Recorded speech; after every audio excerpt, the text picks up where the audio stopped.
Yes, we can, sure we can change the world.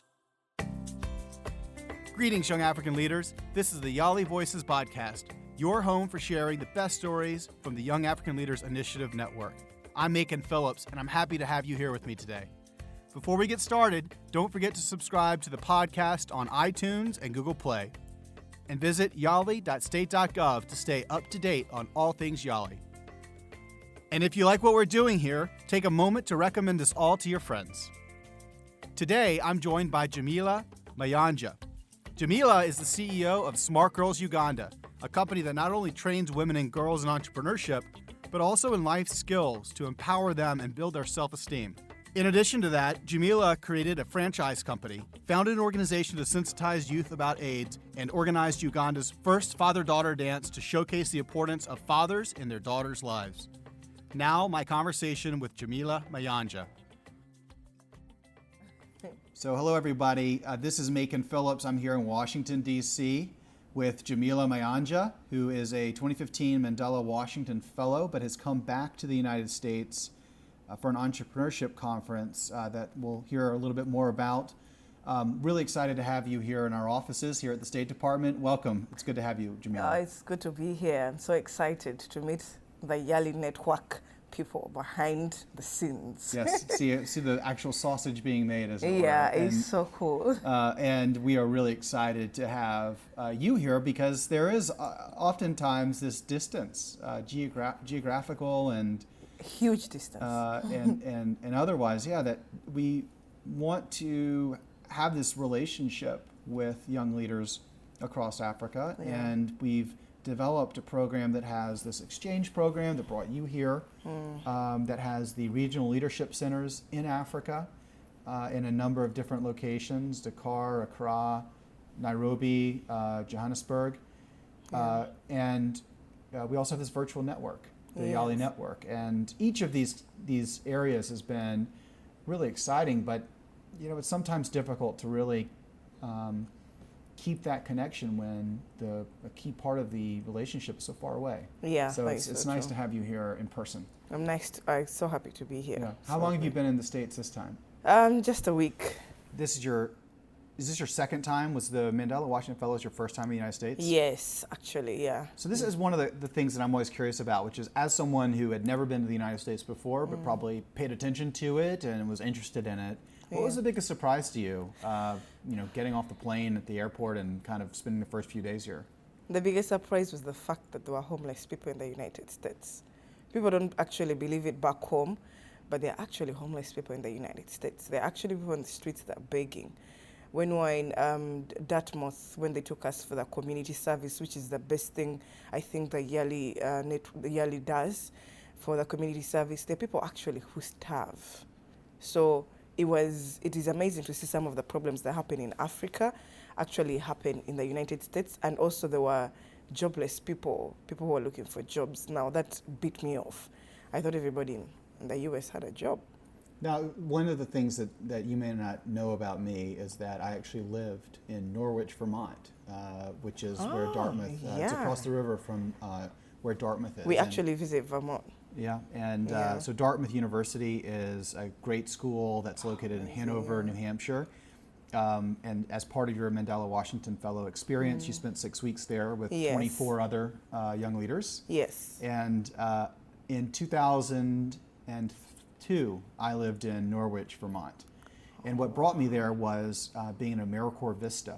And AmeriCorps is a program that actually works on poverty in the United States. And so I spent my time working with young children who lived in government-funded housing projects in that area. And we actually would find students at Dartmouth and match them up as mentors to these young people so they had a good example of what to do. So I actually know the issue of poverty in the Dartmouth area firsthand, and I can confirm that has been the case for quite a while. It was amazing. I really loved what Dartmouth did for us, for all the charity work that we did there, visiting the different people who wouldn't survive in winter, visiting the people who didn't have access to food. It was quite amazing. Then we visited a city called Burlington, I think. I lived in Burlington for 4 years. And there were so many homeless people on the streets. And you'd think those things wouldn't happen in that like powerful United States. But why do you think it does? I think it's the world. We are all the same people, and not everybody has the same status. Like you think you live in, the world is like one bubble, one bubble. You'd think there's nobody who is higher, who is better. Every part has its own challenges, and actually every part has its own challenges. So it's the way how we overcome them, and in Uganda, how we also try to make sure we overcome them. So you'd think there's no perfect place, there's no perfect bubble. It's how people actually work out their problems in whatever part of the world they are in. Yeah. That's right. I could agree with you more. Yeah. So let's use that as a jumping off point into your own life. And you talk about it's not about the circumstances you're in, but how you respond to them, how you overcome those challenges. And you've certainly become quite an accomplished entrepreneur and a leader, someone who's quite inspiring to Americans, to Ugandans, to girls, to people trying to clean clothes, and all the way to the President of the United States. And we'll get to that in a second. Okay. But imagine it wasn't always that glamorous and awesome. Tell us a little bit about where you were coming from and how that's something that's motivated you. I come from a family of 14 brothers and sisters. My dad had 3 wives. My mom was the second wife. And later my dad died in my first semester. And when he died, he was quite an amazing guy. I always was quite wondered how he took us all through good schools, the 14 kids. And he actually had more kids he was looking after. So I was quite amazed at how that one man managed to do all that. Good kids, and we still got fed. But when we lost him first I lost my real mom when I was in S3, and I stayed with my amazing other mom, who is the heart and body and soul of everything that I breathe right now. But the biggest challenge was losing my dad in my first semester at campus. He had just taken me to a very expensive university that was Macquarie Business School, and a very expensive hostel. And there he dies, and the money just somehow disappeared. I really had to survive. And I noticed I couldn't try and get back to my mom, tell her, you know what, because she also was depressed. How is she going to take care of all these other kids? And I think that motivated me. But even before that, when I was in school, I was in an all-girls school. I lived with girls that came from all different backgrounds. And I somehow would pull them towards me. I would always give a listening hand. I was on every cabinet of every club in school. And I even started, I remember an AIDS club that later I called the Red Ribbon Club, because when I called it the AIDS Club, nobody actually came to the first meeting. So I had to rebrand it. They kept on saying, since I called it the AIDS Club, it's only people with AIDS.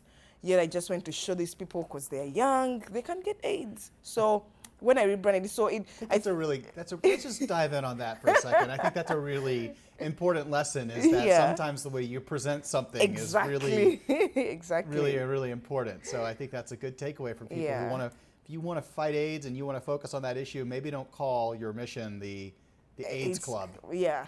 Maybe think of a much more interesting way I remember sitting in the that. classroom for my first meeting after putting out flyers and everything. Because after being on every cabinet of every club, I wanted something of my own that I've studied in school. And I was there alone, literally. Not even my best friend came. But later, when I talked to the patrons, like, maybe it's the name. And then I went and did a survey and asked the students, why did you come to my meetings? Like, my dear, there's a rumor going around that you've started the AIDS Club because maybe you have AIDS, or you're actually looking out for AIDS people with HIV, AIDS, and it's going to make us so unfamous. So I went back and rebranded. Mm-hmm. So I think my zeal to try and create different, to try and be different was from school. I think that there's also another lesson in that. I mean, leaving aside the branding itself, it's something that the American, I think, technology sector is really focused on right now, but in general, which is this idea of really understanding your your target audience. And really Yeah. actually understanding your mission, what you're trying to do, addressing a certain issue, but having the humility and the curiosity to actually talk to the people you're seeking to motivate and ask them what they think of it, and then design something that meets their needs. And I think too often, and I say this as someone who's seen this a lot in the U.S. government and other places, we all sit around and try to cook up what we think is going to be great without talking to the people we're trying to reach in the first place. And that kind of feedback is really important at all steps of an organization, whether you're doing a high school club or you're trying to start a business or otherwise. So I think that's a really important lesson for people to take away. Thank you. And I think that also that bonded my relationship with the headmistress of my high school, that when in whatever program I bring to the school, I'm welcomed with open arms. Yeah, because I left a huge impact in the school. And later, as much as I also led a club, I was still also the A-level counselor. So I was literally always someone's like mother all over the school. And also the teachers themselves, even the staff. Right now when I go back, I start waving from the gate, which is very cool. But all that, when I reached campus, really kind of faded away when I lost my dad. I thought when I would leave high school, I'll still carry on what I was doing back in school, but I couldn't now. I moved into survival mode. I had to survive because now I had really nothing. I was glad that my uncle, my dad's brother, took up to pay my tuition, but that's all he could do. I had to look for upkeep. So one of these days I was like, you know what, I woke up one day and I was like, let me go and look for work. I walked into someone's office, my first boss ever, the first job I've ever looked for. I told him I can do anything that what your company is doing. Teach me and I'll learn it in 30 minutes. And he was amazed, this young girl who's in first year, she doesn't even have any papers. And I'm telling him that. He's like, first have these flyers and go down there and try and get 10 clients. If you get 10 clients, actually more than 10, you have the job. And I got them in, I think, 2 hours. When I got them in 2 hours, like, sit down, let me teach you the software. And I learned it in 15 minutes. He was amazed. Then he made me the receptionist and the sales girl. And from that day on, I kept on climbing ladders in his company and help him grow his company. But still, when I was in that company, I wasn't satisfied.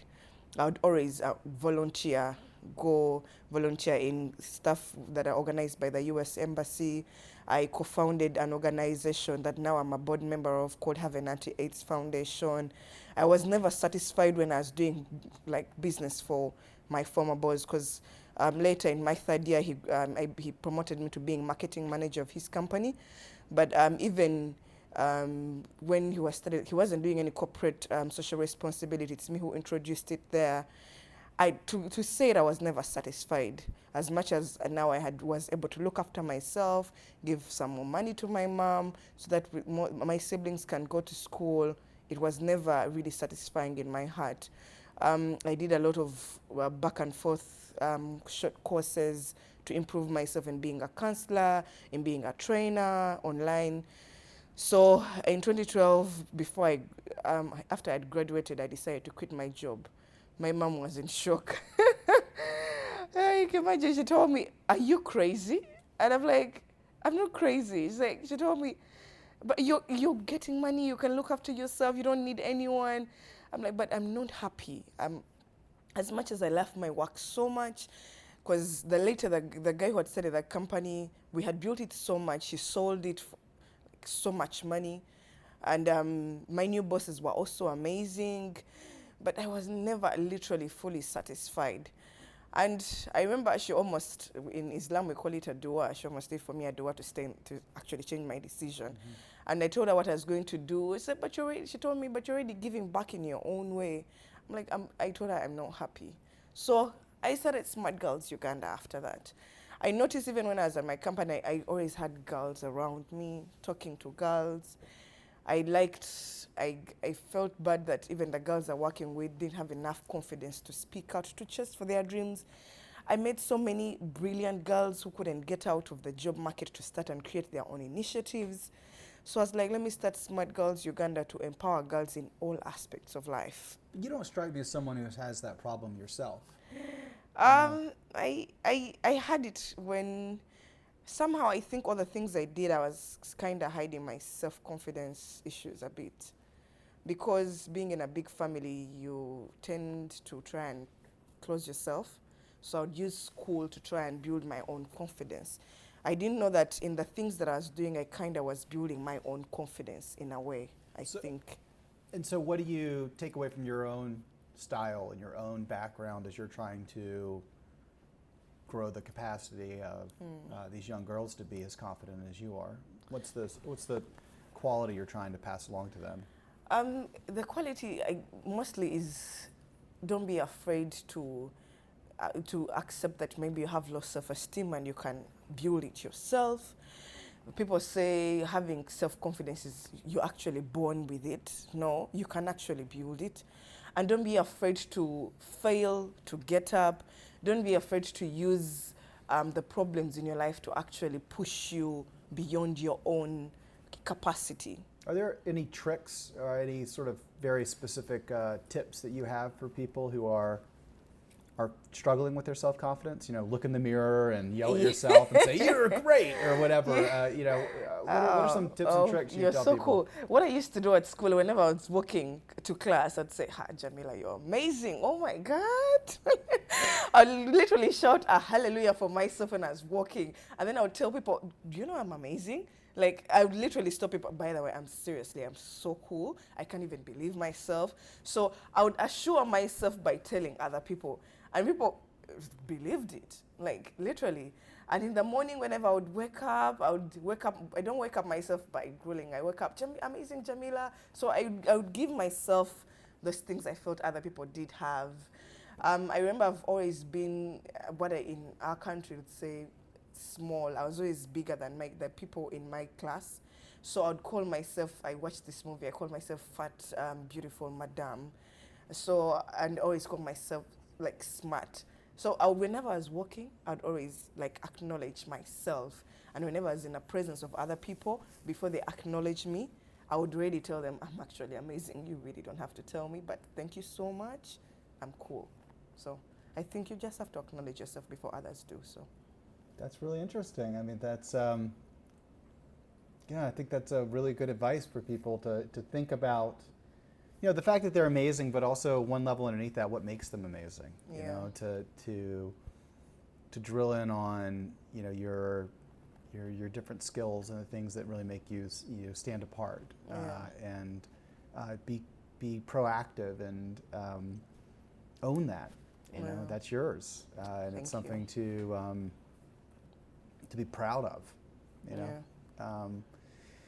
Okay, so you weren't satisfied, and then you left and you started Smart Girls Uganda, really focused on how you can empower young girls and women. Paint a picture for me about the world that a young girl finds herself in Uganda. I've been there, and I don't think the United States is perfect by any means, but I know that in many ways Uganda is more challenging for young girls and women. Yeah. Why I did that mostly, when you're young, the girls, you're practically in Uganda brought up for marriage. Can you imagine? Most men in Uganda, fathers, educate their girls because they want to make them have a good CV for marriage. That when a man comes to marry them off, they tell them, my daughter even has a degree, so that counts for big dowry. So there's this picture already painted for a girl's future that I don't know. I actually tell fathers, I don't know why you're educating your girl to actually go for marriage. Educate her to have her career and be successful. And even when girls, when hormones kick in, and maybe you get a baby very young, there you have no ticket to actually finish your career. You're tarnished in the environment. If you do not get a rich man to marry you to actually get you your own business, you're actually a failure in the community. And then so many girls have what is shown on internet, what is shown on media. The girls are taken to be branded that they that's all they are supposed to be, is marriage material. And if you're marriage material later on and you also don't look after yourself, then the man is going to actually get another woman and add on to you. So the survival mode is beautiful. Get ready for marriage, stay in marriage, be respectful. And even some girls, even when they get into marriage, they never, when they decide we are done and out, they never come out with anything. When they leave the family because they've got into marriage, it's like you no longer have access to your father's property. Then you become the property of the guy, and the guy himself doesn't, sometimes in the end doesn't like you, gets you off. Then gender-based violence, it's too much. And then also for the rural girls, since if they don't have enough money to take the girls in school, to take the whole family in school, it's the girl that will stay home so that the boys go to school because they believe later they will easily get jobs. Oh, it's so much. And even girls, if they're educated and they fight the gender norms of not getting married, getting jobs is actually hard. They use their bodies to survive, to get jobs, to survive into the job industry. It takes a strong, smart girl to actually survive in Uganda. So, I mean, you paint a pretty dark picture there, but having been working in this space for a while and having grown up in Uganda, do you feel like things are getting better? Yeah. And why? I mean, what are the... We talk a lot about the problems, but what are some of the solutions? What are some of the things that you think have made a very positive impact on this larger problem? What is getting better now also are parents now. Most people who are parents now are educated, are now informed, and now they know better. The religious leaders also now know better, I would say. There are so many organizations and so many people like me who are fighting this issue. So there's quite good awareness that is going around, I would say. Let me say, actually, the education, that the fact that the media itself has penetrated even the rural areas. So the pictures being shown that this is bad and you need better. And now also the survival mode has kicked in. Most people, men who are getting married now realize it's not only them to work, it's okay to let your wife work. And they see they can live better that way. So people are being educated more and being informed more now. Yeah. Got it. Okay. And so you worked on the Smart Girls Uganda, really focused on this issue of women's empowerment, but then you moved beyond simply this company focused on building self-esteem into a company focused on cleaning clothes. So how did you find yourself in the laundry business? So get this, while I was doing my work, because with Smart Girls I give them life skills training and business and entrepreneurship training. Right? When I was doing the business and entrepreneurship training, I noticed that the ladies and the women were not actually implementing what I was doing, but I was kind of trying to ignore it. Then in the process, I got married, my amazing, handsome husband. And when I got married, I had to do chores, and the chores meant I had to wash clothes, and I really hate washing clothes, oh my God. I told my husband if he has to divorce me, I think that's one thing he will divorce me for. And then he's like, no, there's a solution, let's get a lady to wash your clothes, and it's okay, we pay us some little money. And that's what I did. I got a lady in the neighborhood, and she did my hand washing, because so dry cleaners are quite expensive. So 3 months down the road, the lady comes back and tells me, oh, madam, by the way, I think I'm going to get you someone else to wash your clothes, because with the money that you've been paying me, I've started a market stall. I was like, what? Like, seriously? I was like, yeah, I've saved up and I've actually started that. And then that's when I got the aha moment. I was like, do you know what? I told her, do you know what? We can start this into a business. Let me test it. Because I had gotten so many ladies telling me, you're training us, but we don't have the capital to actually start. And I've been being messed up, and I had partnered with Rotary, and we're trying to figure out how the youth and the women can start businesses at a very low capital. And it was also working out. So I sat down with this lady, got 10,000 shillings, that's like $3, and I gave her 6,000 to go and look for like 5 more ladies. And then I used the 4,000 for airtime to call a few of my friends to see if they needed the service, like if they hated washing like the way I did.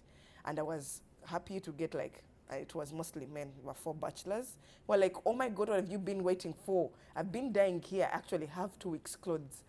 And then that's when I started J-Mobile laundry service. And the ladies started slowly doing door-to-door laundry service for the people, the clients I would get. And on the weekends, I would do entrepreneur and employable skills training for them, tell them how to save the money that we're getting from the business to later start their own initiatives. So it kind of became like a franchise for Smart Girls. I was still doing the training and still getting them business, and I was also kind of getting some little bit backside money for myself. Yeah, and then YALI happened in the process. And so with the YALI bit, you came over here, you spent time at Dartmouth, you developed skills and connections. I would imagine some of the relationships that you've made have been really useful. Yeah. Can you talk about some of the people that you met through that experience who were really inspiring to you? Oh wow, I think YALI has been quite an exchanging experience for me. First of all, I meant when we went to Dartmouth, they taught us this amazing thing that I'm still using up to now, called design thinking and the business canvas model. That was, I think, the best capacity building knowledge that I've gotten so far, because I'm now using it into the business and also teaching the ladies on how to use it. And also with Rotary Uganda, they have adopted it in the program that we are doing. But the best thing is YALI itself, after the people that I met there, the knowledge, the advice, the peer collaborators on how to do more training and capacity building for the ladies. But the most amazing thing that I'll never forget is my Obama moment, President Obama shout out. When I went back home, I became famous because of President Obama. Yeah. So tell us that story. I'm sure people want to know your Obama moment. So paint the picture for us. Now the picture is this: you're seated because we have a presidential summit at the end of the fellowship, and we get to meet President Obama. When I had just come in, I thought I had the worst seat ever. I was behind the other side. And then while I was in the hall, I got a call from the White House, and they're asking me, so how do you pronounce your name? I'm like, Jamila Mayanja. It's like, she kept on saying, it's like, okay, I think they may speak about you, but please don't tweet about it. I'm like, what? So the whole time, when everything was happening, it was running in my head, speak about me?